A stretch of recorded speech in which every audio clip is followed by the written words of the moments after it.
दारामागे जे टांगलेले कपडे दिसत आहेत त्यांना इग्नोर करा प्लीज. आणि हा आपला शेरू महाराज इथे काय प्रयत्न करत असेल तर डोर ओपन करायचा प्रयत्न करतोय. या रूमचं लॅच लॉक खराब झालेलं आहे.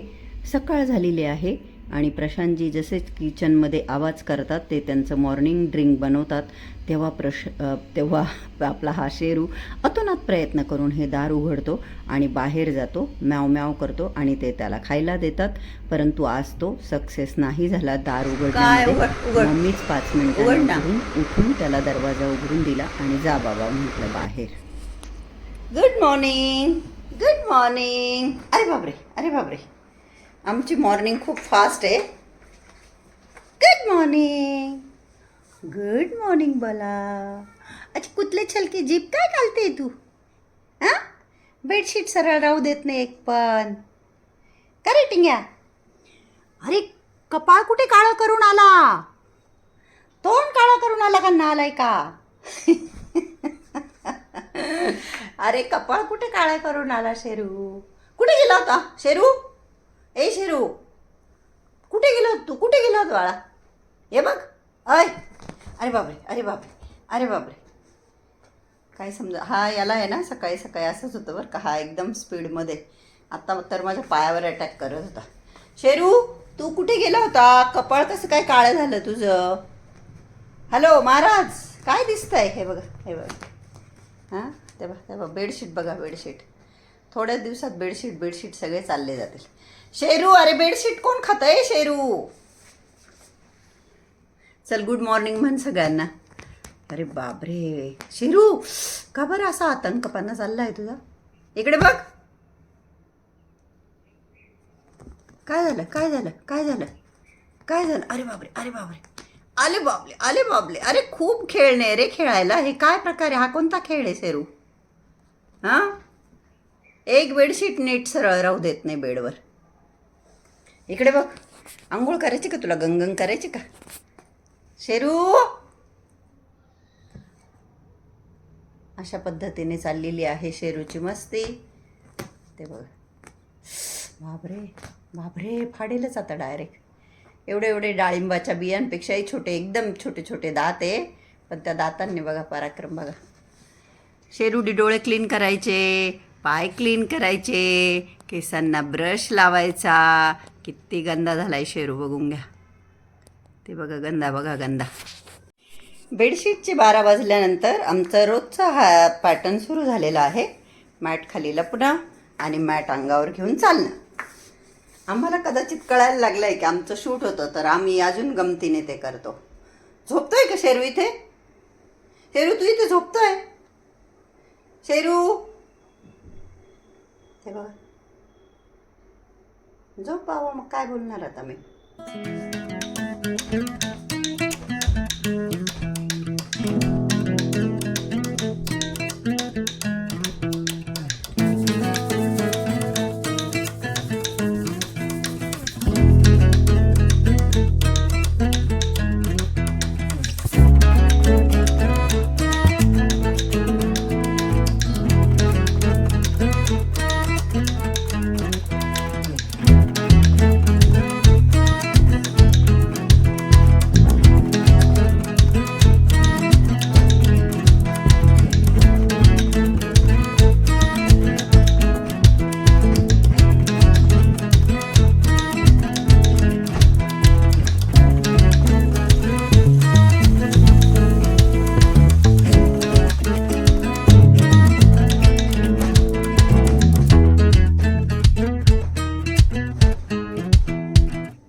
Hello everyone, good morning all. आपल्या सुपर मॉम या यूट्यूब चॅनलवर तुमच्या सगळ्यांचं अगदी मनापासून स्वागत. आणि आज मंगळवार आहे आणि माझी आंघोळ वगैरे करून झालेली आहे. देवपूजा अजून बाकी आहे. स्किन केअर माझं केलं गेलं आहे आणि फरची पुसायचं काम चालू आहे. आता फरची पुसली झाली म्हणजे ऑलमोस्ट.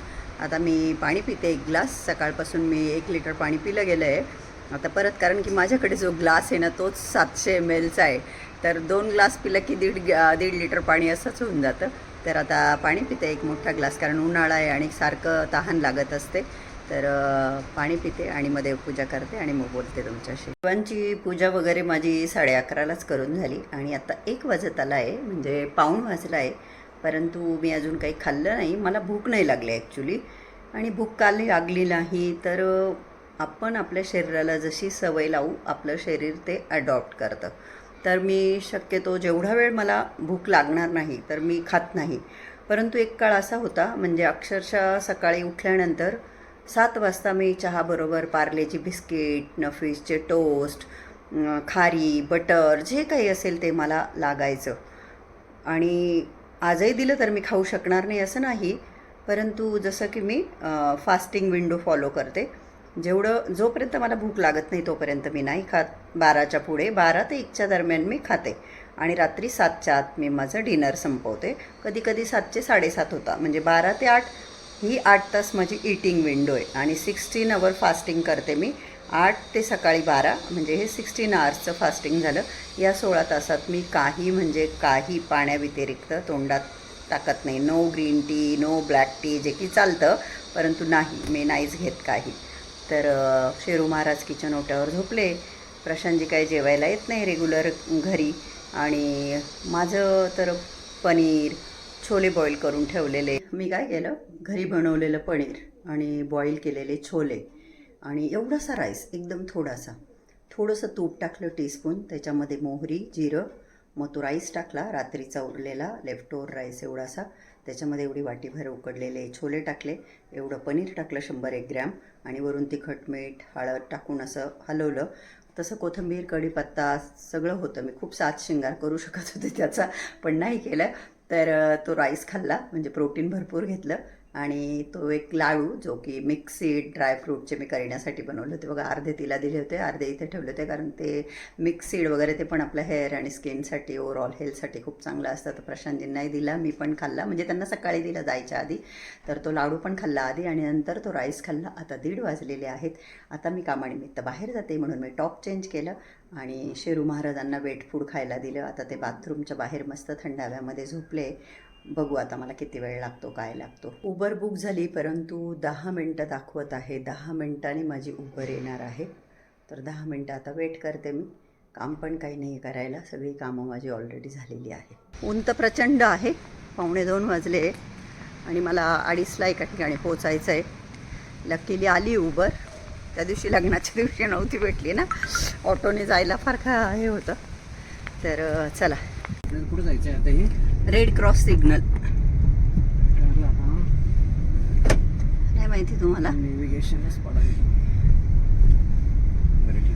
मी सांगते तुम्हाला, माझ्याकडे आहे डिटेल ॲड्रेस. ते बाप्पा पावभाजी वगैरे आहे बघा, सेंट्रल बँक. बाहेर प्रचंड ऊन असल्यामुळे माझं काम तिथे आहे, परंतु मी सर्वप्रथम रस पिण्यासाठी इथे आलेली आहे. आणि ह्या बघा घेतलेला आहे भरपूर बर्फ टाकून उसाचा रस. निघाले मी घरी जाण्यासाठी. साधारण 5:30 वाजले. आता मला बराच वेळ लागला. मला इथे ज्या कामासाठी आली होती त्या उबर बुक केली आहे मी. बाल्कनीचे कर्टन बंद केले. बाल्कनीत जायला आपण शिस्तीत थांबता का तिथं? बाल्कनीत जायचं, बाजूच्यांच्या पत्र्यावर उडी मारायला, बाजूच्यांच्या पत्र्यावर उडी मारायला. हां, काय म्याव काय म्याव. पडदे लावले तर लगेच म्याव म्याव. आणि थोडी बाल्कनी उघडली की लगेच पळून जायचं बाजूच्यांच्या पत्र्यांवर. चल, गाय करायची आपल्याला. चल, गाय करायची. आणि इथे आमच्या दिवसाची सुरुवात चिमट्याबरोबर खेळण्याने होत आहे. आज आम्ही खूप छान मूडमध्ये आहोत. सकाळी खूप बॉलबरोबर आम्ही खेळल्यानंतर आता आम्हाला एक चिमटा मिळालेला आहे. आणि आम्ही प्रचंड उड्या मारत मारत त्या चिमट्याबरोबर खेळतोय. कुठे अडचणीत गेला तर तो काढूनही घेतोय. इतके आम्ही ब्रेव आहोत. आमच्यामुळे घरामध्ये अशा वस्तू पडलेल्या असतात, आमचं खाणं पाणी सगळीकडे. तर हे बघा, शेरू महाराजांची अशी चालली आहे मस्ती. म्हणजे छान खेळतोय तो, मस्ती नाही, छान खेळतोय चिमण्याबरोबर. उचलून घेतो त्याला, जंप करतो. आणि मी बेड झटकताना तर बापरे, शेरूचं बघायलाच पाहिजे. त्याचे पाय खूप घाण झाले, पण या लोकांना आंघोळ पण घालायची नसते. आता महिन्यातनं एकदा घालायची असते प्रत्येकाला, की मग मी त्याला आंघोळ घालणार आहे. अशा पद्धतीने खेळतो. Hello everyone, good morning all. आणि माझ्या ड्रेसला तुम्हाला इथे येलो येलो झालेलं दिसत असेल, कारण की मी बेसन, हळद आणि कच्चं दूध म्हणजे न तापवलेलं दूध, त्याचा फेस पॅक करून लावला होता आणि तो वॉश केला. आंघोळ मात्र अजून बाकी आहे. आंघोळ करून घेते एकदा. रुपालीची वाट बघते मी, कारण शेरू महाराज आहे. मग परत दार वाजेल, रुपाली आली की मग मी आंघोळीला जाईल, आंघोळ करेल. शेरू इथे मस्तपैकी खेळतोय आणि मिरच्यांमध्ये मिरची बघा, 3 मिरच्या एका देठाला. मी मेन गेटवर गेली होती. कशासाठी? तर फ्लावर घ्यायला. लकीली ज्या फुलवाल्या ताई आहे, दीपाली नाव आहे त्यांचं, त्या बऱ्याच दिवसापासून गावाला गेल्या होत्या. म्हणून मला नाईला जास्त बिना फुलांची पूजा करावी लागत होती, जे की बरोबर नाही आहे, नाही का? पूजा खूप अधुरी वाटते फुलं नसले की. टीसाठी त्यामध्ये नेत त्या गेटवर ठेवून जाता गार्डकडे. तर मग ही पूजा तर माझी करून झाली, पण मग आत्ता जाऊन गेटवर जाऊन फुलं घेऊन आली, आरत्या वगैरे करून झाल्या आणि मग गेली मी. तर आता फरती गेल्या फुलं अर्पण करून देते. फुलं वाहिल्यानंतर खरी शोभा येते देवपूजेला, नाही का? किती छान. आणि ठाण्याला आहे ना खूप छान फुलांबरोबर बेल, तुळस सगळं मिळायचं. इथे गुलाबाचं पांढरे फुलं, काही पिवळे, काही ऑरेंज असे मिळतात. तर गुलाबाचं तर मी गणपती बाप्पांना वाहिलं आणि अशा पद्धतीने फुलं अर्पण केली देवांना सगळ्या. आणि हाईट करायचं काम चालवलं आहे. आणि मला प्रतिभाने विचारलं, काळं काय बेसिनमध्ये? काळं काही नाही आहे, हा केकचा बेस आहे. ते जाळीला तोंड लावतं ना, मग ते घाण वाटतं, म्हणून मग मी हे टाकून ठेवलं. आणि या बिचाऱ्याला खूप गरम होत असेल म्हणून तो असं करतो. नाही इलाज आहे, आता काय करणार, बसू देते मग मी त्याला. रोज तर आंघोळीच्या वेळेस चालू धुते मी बाथरूम, बेसिन वगैरे, कमोड. परंतु ज्या बाथरूममध्ये टाईल खालीपासून वरपर्यंत टॅप वगैरे सगळं मला पहिल्यापासून सवय आहे की मंथली मी एकदा ते करायचीच. पण मी आता नाही करू शकत, म्हणजे मी रिस्क नाही घेणार ती करायची. पण मी जसं माझं ऑपरेशन झालं, मग रुपालीकडून दर महिन्याला मी ते मंथ एंडला 2-3 दिवस राहिले की तिला सांगते की तुझ्या सवडीनुसार तू करून घे. तर लकीली मग ती आज बोलली की मी आज करते. तर ती माझं सगळं काम करून गेली, म्हणजे झाडू, फरची, भांडे, बाल्कनी धुणं वगैरे जे काही. आणि मग समोर गेली करुणाचं काम करायला, आणि मग ते करून येऊन मग तिने बाथरूम धुतले. तर बाथरूम एकदम चकाचक आहे. असेही रोज स्वच्छच असतात, परंतु लिटरली शेरू बाथरूममध्ये जाऊन झोपला. मी आत्ता त्याला शोधत होती, पाहिलं तर तो बाथरूममध्ये. आता बाथरूममध्ये म्हटल्यावर किळस येते, कारण त्याला आपल्या अंगावर घेते, बेडवर वगैरे. ठीक आहे, तो इतका छान झोपला आहे, बाथरूम स्वच्छ आहे, ड्राय झालं आहे, आणि त्याला ते थंड वाटतं म्हणून तो मस्तपैकी झोपला आहे. पण मग आवाज झाला ना, मग आम्ही गेल्यावर तर मग त्याने डोळे उघडले. मग मी बोलली की शेरू, ही झोपायची जागा आहे का? ही बाथरूम आहे बेटा, आंघोळ करायची जागा आहे, बाहेर चल. पण त्याने असं करून परत डोळे बंद करून घेतले. तर मम्मी पण म्हटलं जाऊ दे, आता तो झोपला आहे तर झोपू देऊ त्याला. माझं जेवण झालं. मी काय केलं माहिती आहे का? आमचं दूध आहे ना रात्री येतं. बरं, रात्री येतं तर थोडं लवकर आहे ना बाबा, आम्ही त्याला सांगून थकली. कधी 9ला येतो, कधी 10ला येतो, कधी 11ला येतो, इथपर्यंतसुद्धा तो लेट येतो. तर मला रात्री अलमत झोप लागत आली होती. 11, 11:30 झाले होते. मग मला आठवलं की अरे दूध. मग जाऊन पाहिलं तर तो ठेवून गेला होता बाहेर. मग मी ते कंटाळा केला तापवायचा, तापवलं नाही, आणि सकाळी तापायला ठेवलं तर ते खराब झालं. पण मग मी काय करते अशा वेळेस, मे बी तुम्हाला चुकीचंही वाटेल, पण मग आमच्या कसं घरच्या म्हशी होत्या, घरचं दूध होतं, आणि आम्ही कधी वाया नाही घालवायचो लहानपणापासून. म्हणजे दूध खराब झालं तर ते उकळून त्याचा घट्ट भाग बाजूला काढायचा, पाणी फेकून द्यायचं, आणि त्या घट्ट जे असतं त्यात साखर टाकून ते चांगलं ड्राय पाणी मुरू द्यायचं, आणि मग ते मी खायची. मला खूप आवडायचं. आणि मी आत्ता पण मग जेव्हा दूध असं विनाकारण नासलं आहे बुवा, काही खूप जुनं नाही झालं, मग मी त्यात लिंबू पिळला, त्याचं पनीर बनवलं. आणि ते पनीर आणि थोडेसे मोड आलेले मूग, त्यांना थोडंसं मी कांदा, तिखट, मीठ टाकून फ्राय केलं, आणि त्याचंच मी लंच केला. एक लाडू खाल्ला मी बनवलेला सीडचा, त्यात ड्रायफ्रूट पण आहे, घी पण आहे. आणि त्याच्यानंतर मग ते मूग आणि पनीर मिक्स केलेलं ते मी प्लेट भरून खाल्लं. चला आता मी व्हिडिओ एडिट करते लोळून. 10 मिनटं मी घरामध्ये चालली, पण लंच केल्यानंतर जवळजवळ 15 मिनटं चालली, आणि आता मस्तपैकी लोळून मी व्हिडिओ एडिट करणार आहे. आता मी बेडरूममध्ये आली, येऊन बघते तर फ्लोअरवर पाणी. मग मी थोडी सरप्राईज झाली की असं फ्लोअरवर पाणी कुठून आलं. तर लिटरली भिंतीतून पाणी येतं. ते कसं मी तुम्हाला दाखवते. आमच्या बेडरूमची वॉल आहे आणि हे भित्तीतनं वरती काहीच नाही, कुठे काही नाही हां. आणि हे या भित्तीतनं पाणी येत आहे. हे बघा इथं दिसतंय ना, पाणी बाहेर येत आहे, इथून तिथून पाणी बाहेर येत आहे. माहीत नाही आता हे कशामुळे झालं. आणि हे बघा इथे म्हणजे लिटरली पाणी साचलंय. मी आत्ता हे कपडे टाकले इथे, तर मी आत्ता शूटही केलं. म्हटलं जे ओनर आहे त्यांना पाठवू.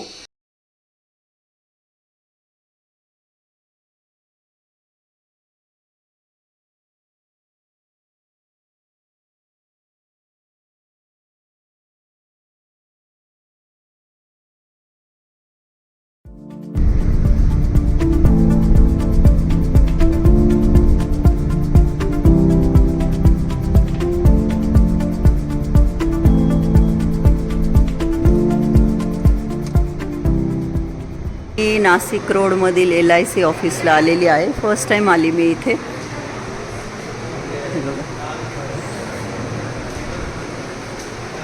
उबरने गेली होती मी LICच्या ऑफिसला, परंतु आता चालली आहे पायी. म्हटलं एखादी ऑटो भेटली तर ऑटो करून घेऊ. अजून तर काय ऑटो भेटली नाही. 5 वाजत आले, परंतु प्रचंड ऊन आहे, खूप ऊन लागतं आहे मला. आणि बाहेर प्रचंड गरमी असल्यामुळे, आणि लहानपणी माझ्या वडिलांचं रसवंती गृह होतं, त्याच्यामुळे आम्हाला सर्व बहिणींना उसाचा रस खूप आवडतो. तर उन्हाळ्यामध्ये जेव्हाही मी घराबाहेर पडते, मी रस आठवणीने पिते म्हणजे पिते. तर आता इतकं गरम होतं, इतकं स्वेटिंग होतं आहे, तेवढ्यात मला रसवंती गृह दिसलं, तिथे उसाचा रस मिळतो. मग मी रस पिण्यासाठी थांबून गेले. प्रचंड गरम होतं आहे, प्रचंड उष्णता वाढलेलं आहे. आणि हे बघा हे दादा रस काढताय. त्यांनी स्वच्छता एवढी मेंटेन नाही केली आहे, पण ठीक आहे. आता चला, ते बिचारे अपंग आहे वाटतं, पायामध्ये थोडं चालायला प्रॉब्लेम आहे त्यांना. तर नाशिक रोडला इकडच्या बाजूला भाजी मार्केट आहे आणि इथे हे रसवंती गृह आहे. आणि इथे भरपूर असा बर्फ टाकून मी हा रस घेतलेला आहे आणि छान आहे रस. कलर पण बघू शकता, टेस्ट पण छान आहे. काय मला बुद्धी झाली असेल हां. बरं ऊन इतकं, तरी मी ठरवलं की आपण उबरने गेलो. आणि एवढं काही लांब नव्हतं आणि उबरचे काही जास्त पैसे नाही झाले. 110 रुपयात मी LICच्या ऑफिसला पोहोचली होती. आणि नंतर मी रस पिला आणि मग मी विचार केला की एवढं काही लांब नाही, म्हटलं आपण पायी जाऊ. जेवढ्या आपण कॅलरीज घेतल्या आहे त्या बर्न करू. आणि मी जो फ्लायओव्हर आहे ना, त्याच्या लेफ्ट साईडचा रोड घेतला. म्हटलं हा फ्लायओव्हरला लागूनच आहे. पुढे 1-2 मुलांना विचारलं, बेटा गणेशा व्हॅलीचा रस्ता आहे का इकडून? ते बोलले हो, पण तुम्हाला ट्रेनची जी लाईन असते ना, काय म्हणतात त्याला, ते क्रॉस करावी लागेल, रेल्वे लाईन क्रॉस करावी लागेल. मी ती क्रॉस केली आणि एवढ्या खतरनाक एरियातून मी आली. आता मी सांगू नाही शकत. खतरनाक मीन्स खूप असा स्मेल, खूप डर्टी असा एरिया होता, खूप सगळा. आणि काही मला जवळ पडलं नाही, उलटा खूप मी जास्त चालली. आणि 1 मिनिटासाठी तर मी घाबरली होती की मी नेमकी कुठं फिरते, काहीच कळायला मार्ग नाही. 1-2 मुलांना विचारून आत्ता बरंच पुढे आल्यावर मला गणेशा व्हॅली दिसते. म्हणजे अजून मला 15-20 मिनटं चालावं लागेल, तेव्हा मी गणेशा व्हॅलीमध्ये पोहोचणार आहे. म्हणजे काही मला 100 रुपये वाचवायचे होते असं नाही, पण म्हटलं वॉक करू, कॅलरीज बर्न करू जरा. पण ते कॅलरीज बर्न करणं मला एवढं महाग पडलं की मी परत अशी चुकी करणार नाही.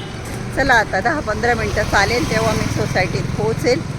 चालते आता फटफट. गरम फार होतं आहे, 5:30 वाजत आले, पण ऊन बघा किती आहे. पण आत्ता हा जो एरिया आहे ना, आता मला इथे राहायला येऊन पुष्कळ 6 महिने झाले आहे, परंतु मी ह्या एरियात कधीच आलेली नाही. गणेशा व्हॅली तिकडे आहे आणि हा एरिया. आणि मला काय वाटलं होतं, मेन जो रोड जातो ना, जो सिन्नरकडे शिर्डीकडे जातो बुवा, त्याच्या बाजूचा मी रोड घेतला पायी चालायला आणि मला वाटलं मी जाईल बरोबर. पण मी कुठेच्या कुठे पोहोचली आणि घर तर अजून खूपच लांब आहे. बेडरूममधल्या ह्या भिंतीतून पाणी येतं आहे, हे दिसतं आहे ना, इथून बाहेर पाणी पडतं आहे. इथून तिथून पूर्ण भिंत ओली आहे. प्लस इथे आधी मला वाटलं थोडंच पाणी येईल तर मी कपडे टाकून ठेवले, परंतु आत्ता जेव्हा मी बेडरूममध्ये आली आहे, संपूर्ण बेडरूममध्ये पाणी. बेडच्या खाली पण पाणी गेलेलं आहे. हे सगळं भिंतींमधून आलेलं पाणी. माहीत नाही आता हे भिंतीमधून कसं आलं पाणी. दिसतंय या भिंतीमधून हे पाणी आलं. मी जसं सांगितलं, रुपालीने सकाळी बाथरूम क्लीन केले, तर प्रतीकच्या रूमच्या हीटरचा ना काहीतरी प्रॉब्लेम आहे. प्रतीकला आम्हाला काही फरक नाही पडला, कारण प्रतीक कसंही थंड पाण्याने आंघोळ करतो. रुपालीने दोन्ही बाथरूम धुतले ना, तर तिने त्या प्रतीकच्या रूमच्या हीटरचं ते बटन ऑन करून ठेवलं होतं. मग त्या बेडरूममध्ये पाणी येत होतं. मी सुरुवातीला पाहिलं तर थोडंसं आलेलं होतं. नंतर मी बाहेरून जाऊन आल्यावर पाहिलं तर खूप सगळं पाणी होतं. आता तो जो आमच्या बेडरूममध्ये बेड आहे ना, त्याच्यामध्ये खाली गाद्या पण आहे आणि त्याला खाली प्लायवूड होतं. पण ते प्लायवूड आहे ना खराब झाले होते. आम्ही ते फर्निचर काही वेळेस आम्ही हैदराबादला राहत असताना ते सिन्नरला ठेवलं होतं 1-2 वर्ष. तर ते खराब झालं होतं म्हणून मग मी ते फेकून दिलं आणि खाली चटई अंथरून दिवाणमध्ये खाली फरची आहे ना बेडमध्ये चटई अंथरून मग त्याच्यावरती गाद्या ठेवल्या होत्या. तर त्या दिवाणच्या खाली पण पाणी गेलेलं असणार आहे. आता मला वाकायचं नाही, काही उचलायचं नाही, म्हणजे जड दिवाण वगैरे उचलायचं नाही. तर ते पाणी वगैरे सगळं तसंच मग प्रशांतजींनी आल्यावर थोडंसं ते पाणी हे करून दिलं, बाथरूममध्ये लावून दिलं. परंतु दिवाणमध्ये गाद्यांची काय सिच्युएशन असेल ते आता माहीत नाही. आता मी सकाळी रुपाली आल्यानंतर तिचीच हेल्प घेईल आणि त्यातल्या गाद्या वगैरे काढून बघेल ओल्या झाल्या की नाही. आता तर मला टेन्शन आलं आहे मध्ये जायचं की अजूनही ते होतच आहे का, कारण यांनी तो सप्लायचा कॉकच बंद केला होता आल्यावर. मला काय ते कळतच नव्हतं की कशामुळे झालं काय. खूप लेट मला करंट लागला की अरे हां हीटरचं बटन मी चेक केलं तर चालू होतं. आता संध्याकाळचे 7:45 वाजले. शेरू ओट्यावर झोपला आहे. मग प्रशांतजींनी मला लंच बनवायला लावलं होतं पण ते लंचला आले नाही. मग ती भरलेल्या वांग्याची भाजी, बरं येऊन जाऊन वांगे वांगे वांगे सारखे वांगे आणत असतात, त्यांना इतके वांगे आवडतात. तर ती भरलेल्या वांग्यांची भाजी आणि ज्वारीच्या भाकरी मी करून ठेवल्या आहे. त्यांना मस्तपैकी चुरून भाजी ओतून देईल. राईस मी केला नाही आहे, करावा की नाही हा विचार करते. दुसरी गोष्ट, मी अंडे उकडले, गवारच्या शेंगा आणि ज्वारीची भाकरी, असं माझं जेवण झालं. माझं 7च्या आत जेवण झालं. आता प्रशांतजी आल्यानंतर ते जेवतील. मी आता मध्ये जाऊन बघते परत किती ओलं झालं आहे का, पाणी साठलं आहे का, काय साफ करायचं आहे का वगैरे. कधीची मी ह्या रूममध्ये गेलीच नाही आहे. फॅन चालू ठेवलं होतं प्रशांतजींनी. दिसत तर नाही आहे पाणी, पाणी तर सुकलं. चला बघा माणसांचे कामं बघा. हे असं सगळे कपड्यांनी कसं लावून गेले. फॅनमुळे सुकून गेली सगळी, नाही तर खूप सगळं पाणी तुंबलेलं होतं इथे. फक्त ह्या दिवाण खाली ज्या बेड आहे ते ओले झाले आहे का ते बघणं गरजेचं आहे आणि ते सकाळीच बघेल. आणि इथे माझं चाललं आहे किचन आवरायचं काम. आता रात्री म्हटल्यावर तरी दोघं जरी असलो आणि जेवण झाल्यानंतर जी भाजीची कढई, जे काही ताट वगैरे सगळं भांडे वगैरे रिकामी करून उरलेलं जे अन्न असेल ते आपण फ्रीजमध्ये ठेवतो. नंतर भांड्यांचं वगैरे सगळं खरकटं काढतो. भांड्यांचं खरकटं तर मी असं काढते की कोणी भांडे बघितल्यावर त्यांना असंच वाटेल की हे घासलेले भांडे. म्हणजे मी नळ चालू करते आणि स्टीलची घासणी फिरवते, ते एकदम घासल्यासारखे होऊन जातात.